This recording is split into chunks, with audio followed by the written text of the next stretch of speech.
Hello everyone, I am Sanjana and today we are going to talk about HMPV, that is Human Metapneumovirus.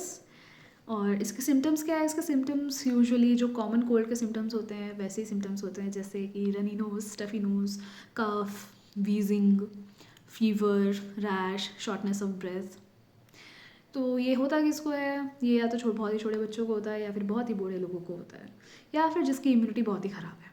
ठीक है, तो बहुत ही छोटे बच्चे जैसे कौन? Below 5 years of age. Okay, और बहुत ही बड़े लोग जैसे कौन? Above 65 years of age. और ख़राब इम्यूनिटी वाले लोग मतलब जैसे कि इम्यूनिटी जिसकी बहुत ही लो है, जैसे कि किसी को HIV है या कैंसर है या फिर इम्यूनिटी सप्रेसिव मेडिकेशंस चल रही हैं, तो ये उन लोगों को होने के रिस्क ज़्यादा है। ठीक है, तो हम इसका पता कैसे लगाते हैं? इसका पता हम लगाते हैं सबसे पहले पर्सनल हिस्ट्री से, कि क्या इसको पहले भी कोई सांस से रिलेटेड बीमारी थी, जैसे कि आज़मा, COPD, या फिर उस पेशेंट को कभी निमोनिया रहा है या फिर कोई भी अपर रेस्पिरेटरी ट्रैक्ट या फिर लोअर रेस्पिरेटरी ट्रैक्ट इन्फेक्शंस हुए हैं, तो उनको ये होने के चांसेस ज़्यादा होते हैं इससे। और इसका हम पता कैसे लगाते हैं? एक्सरे करा लेते हैं, स्वाब करा लेते हैं। जैसे जब कोविड में लोगों के स्वाब सैंपल्स लेते थे, so same goes with HMPV virus. और इससे बचा कैसे जाता है? इससे बचने का जो रामबाण इलाज है वो है social distancing and hand washing.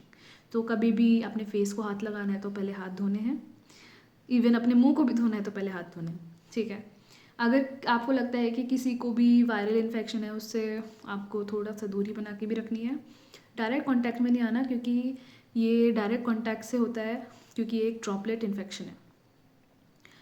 अच्छा जी, तो ये अगर छोटे बच्चों को होता है तो कितने छोटे बच्चों को होता है? यूजुअली ये 5 साल से छोटे बच्चों को होता है, स्पेशली जो प्रीमेच्योर बेबीज़ रह चुके हैं या फिर जो प्रीमेच्योर बेबीज़ हैं, ये उनको होने के चांसेस ज़्यादा होते हैं। और बड़े लोगों में जैसे अबव 65 years ऑफ एज, क्योंकि छोटे बच्चे और अबव 65 years ऑफ एज की इम्यूनिटी थोड़ी लो ही रहती है, और जो भी इम्यूनिटी सप्रेसिव मेडिकेशंस ले रहे हैं उनको भी ये होने के चांसेस ज़्यादा होते हैं। तो हमें डरने की तो कोई ज़रूरत नहीं है, हमें क्या है, बस प्रिकॉशंस लेने हैं, because precautions are better than cure. इसका ट्रीटमेंट क्या हो सकता है? इसका अभी कोई ट्रीटमेंट नहीं है, तो हमें क्या है, इसका सिम्टोमेटिक इलाज ही लेना पड़ता है। जैसे कि अगर मुझे बुखार है तो मैं बुखार की गोली लूँगी, अगर मुझे खांसी है मैं खांसी की दवाई लूँगी, अगर मुझे ज़ुकाम है मैं ज़ुकाम की दवाई लूँगी, अगर मुझे बॉडी पेन है मैं बॉडी पेन की दवाई लूँगी। तो मतलब जो जो सिम्टम्स हैं मैं सिर्फ उनकी दवाइयाँ लूँगी, of course with the prescription of doctor. और इसका कोई अभी ट्रीटमेंट नहीं आया, अभी कोई वैक्सीन नहीं आई, तो सावधान रहें, सतर्क रहें और थोड़ा लोगों से भी दूरी बनाए रखें। मास्क पहनो भाई, मास्क पहनना है ज़रूरी, क्योंकि हमें नहीं पता ना अभी किसी को क्या